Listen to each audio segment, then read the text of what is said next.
A bill in Washington to wean the U.S. off of foreign energy. And joining us now, Senator Ted Cruz of Texas. He unveiled his Energy Freedom Act on Friday. And it would be different than what we're doing now. How, Senator? Well, Joe, good morning. Good to be with you. The Energy Freedom Act would be dramatically different from what we're doing now. It would expedite the application to export liquid natural gas. It would expedite permitting. It would speed up the leasing, both onshore and offshore. You know, when Joe Biden came in the very first week in office, he shut down the Keystone Pipeline. He destroyed 11,000 high-paying jobs, including 8,000 union jobs. He immediately froze new leases both on federal land onshore and on federal land offshore. That's had a dramatic effect. We're seeing the prices skyrocketing at the pump. And, you know, it really is striking. In 2019, the United States became a net energy exporter. We are an oil and gas superpower. And yet under Joe Biden last year, for the first time since then, America stopped being a net energy exporter as our production went down. And the result of Biden's presidency has been that the enemies of America, countries like Russia, like Iran, like Venezuela, are all getting stronger, getting richer, getting more aggressive, getting more hostile, because the president is simultaneously weakening our own ability to produce energy and strengthening their ability to produce energy. I got to say, it's backwards on both fronts. But Senator, the Biden administration are pikers compared to Germany and Europe, and it's kind of a global movement. All you got to do is go to the world, go to Davos, and you will hear top down about the most urgent emergency is climate change versus nukes versus chemical waste versus, you know, take your pick, versus everything that else is going on in the world. So we're actually behind Europe. So this has been going on for a while. What would you do to change the zeitgeist of just this green frenzy that the entire globe is involved with right now? It's not just the Biden administration.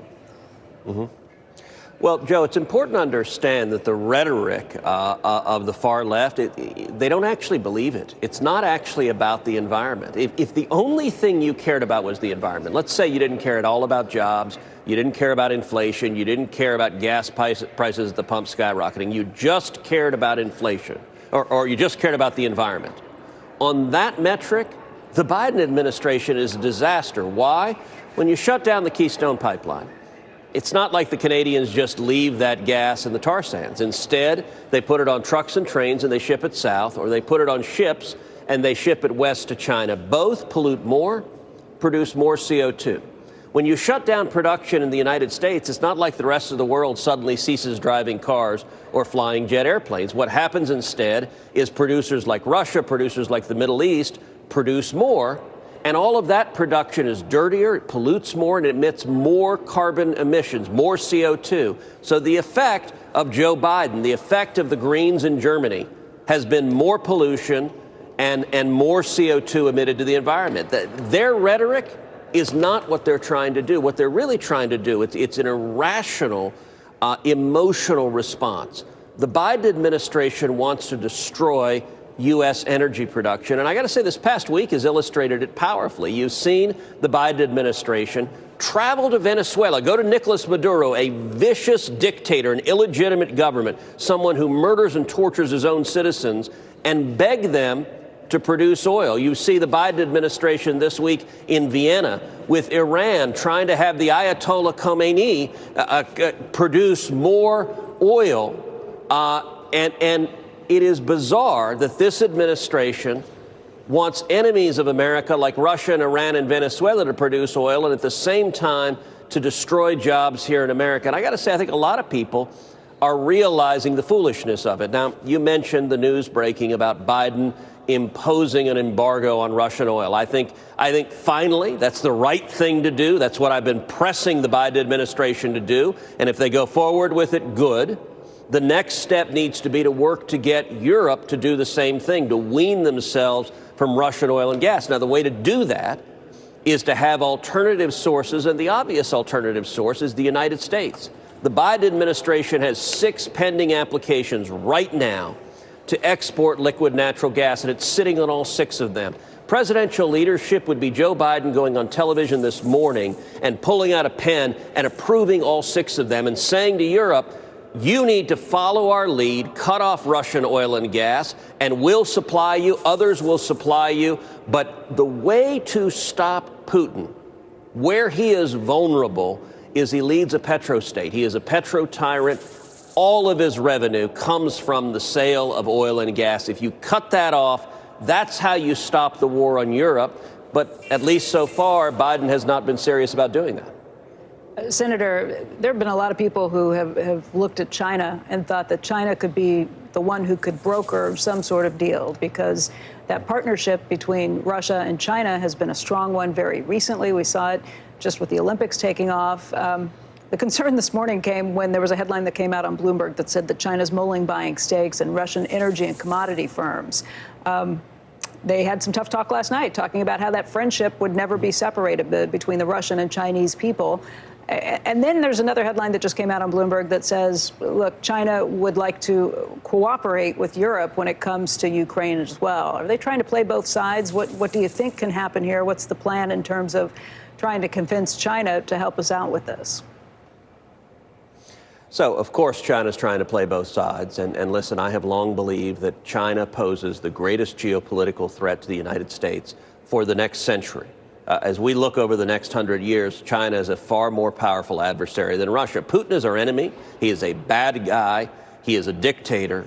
But China has a much stronger economic engine and force behind it than Russia does. But China's not threatening with nukes at this point. I mean, that's the question. Do we treat China like an enemy? Do we hope that they help us on this front? It's pretty confusing.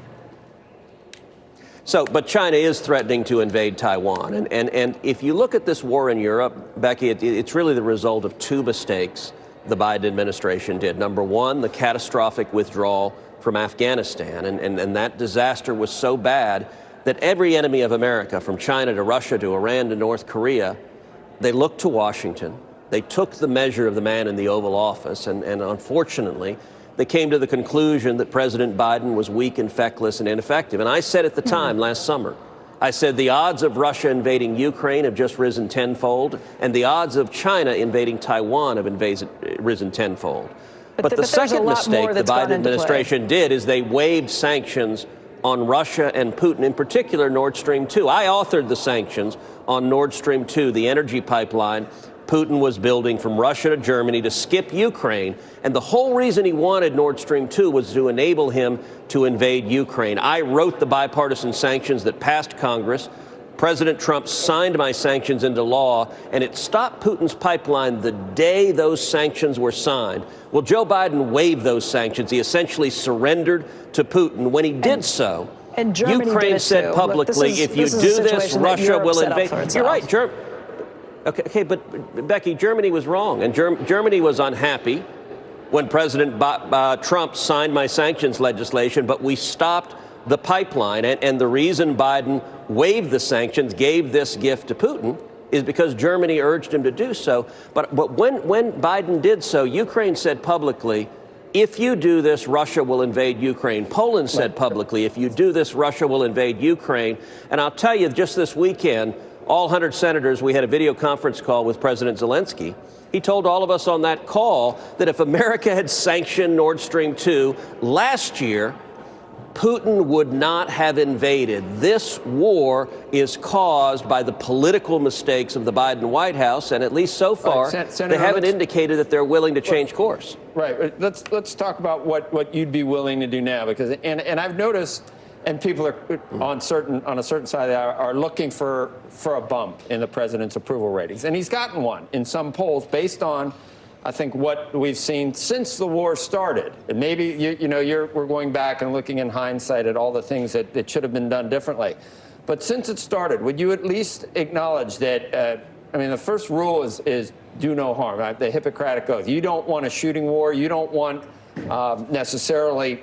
I don't know. Do you think we need a no-fly zone that would drag us further into what could be? Okay, you don't look at that. So he got all of our allies on board, pretty tough sanctions. We're seeing the effects of those. At this point, in terms, once it started, would you have done anything differently than what President Biden and the administration has done so far? Very much so. As I said, this war was caused by Biden's weakness, first in Afghanistan, and then specifically regarding Nord Stream 2. But hold on, let me answer your question, Joe. All right, Joe, let me answer your question. Once it started, what would you have done differently once it started? All right, let me answer your question. Okay. We should have imposed the sanctions required by law on Nord Stream 2 last year. We should have imposed them sooner. I've introduced legislation in Congress to make those sanctions permanent. But Putin doesn't believe those sanctions are real because Biden and Germany have both already indicated that they will waive them in the past. Putin believes once the crisis passes, Biden's going to let him turn on Nord Stream 2 and he's going to continue to get his gas to market. Pass legislation making the sanctions on Nord Stream 2 permanent to make clear that that pipeline will never, ever, ever turn on. Number two, impose massive sanctions. The sanctions that Biden put in the first place exempted energy. Putin's major revenue source is oil and gas. Biden exempted oil and gas. That is what is funding this Russian war. Number three, we need to focus in particular on ensuring that we provide offensive military weaponry so that the Ukrainians can defend themselves. We shouldn't have a no-fly zone. We shouldn't have American soldiers in harm's way. The problem with a no-fly zone is you've got American pilots engaging in combat with Russian pilots. That is a recipe for disaster. That's a mistake. But when I talked to President Zelensky this weekend, he said his number one priority is fighter jets because the Russians have control of the air. And there are fighter jets available. For example, Poland has a number of MiGs, Russian MiGs, that the Ukrainian fighter pilots know how to fly. But the Biden administration right now is being utterly lukewarm. They're like, well, if you want to give them the MiGs, you can. If you don't have to. I can tell you, I met with a senior official of the Biden State Department last night, and what I told her is you need to be clear and unequivocal to Poland and to other allies. Provide those fighter jets. Let the Ukrainians defend themselves. They are inspiring the world with their heroism, and if they have the military equipment, they can defend themselves. But Biden right now, we've seen half measure after half measure, and to date, the Biden administration has been tougher on American oil and gas production than they have been on Russian oil and gas production. That doesn't make any sense. Senator, were you, in the Obama administration, I think there was the notion that there was an unstable government in Ukraine or even maybe too close to Russia at that point. Yes. So no weapons, really. The Trump administration, I hear Republicans say, well, they sent arms to Ukraine, but it wasn't a lot. It was kind of almost a token. Did you vote to do that or vote against sending weapons to Ukraine during the Trump administration? Well, but there have been different periods of it. What I can say is you're right. Did you have a no vote on some? To be honest, there have been enough votes. I don't remember each of the votes, but what I can tell you is early in the Obama administration, you had a puppet government, a fellow named Yanukovych, who basically worked for Putin. The Ukrainian people rose up and had a revolution in the Maidan Square, and the response, the military police fired snipers at the protesters. I went and traveled to Kiev shortly after that because the people of Ukraine want to be with America. They want to be with Europe. And we saw a government rise up that was a democratically elected government that wanted to be allies with America. That's part of why Putin and Russia are so angry, because their puppet government was rejected by the people. I can tell you at that time, what I was advocating for was that we provide lethal military aid to Ukraine. This is in 2014, I was advocating for it. And as you noted, Barack Obama wouldn't do that. He was sending them literally blankets and teddy bears.